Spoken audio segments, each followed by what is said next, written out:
Foi no belo Mato Grosso, há 20 anos atrás, naquele tempo querido que não volta nunca mais.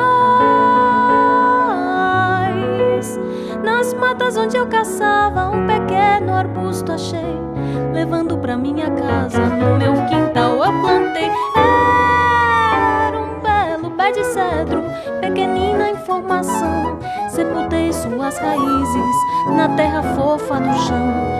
Um dia parti pra longe, amei e também sofri. 20 anos se passaram, em que distante eu vivi.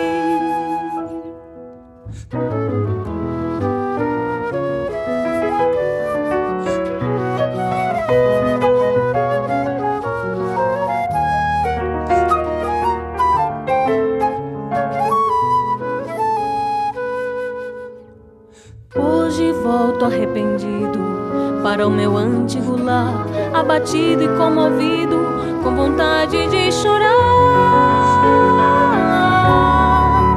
e rever meu pé de cedro que está grande como que, mas é menor que a saudade que hoje eu sinto de você.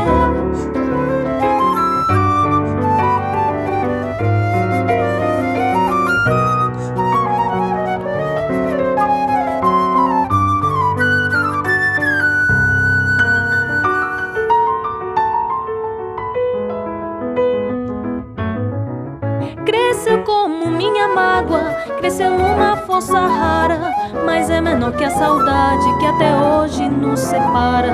A terra ficou molhada do pranto que derramei. Que saudade, pé de cedro, do tempo em que te plantei.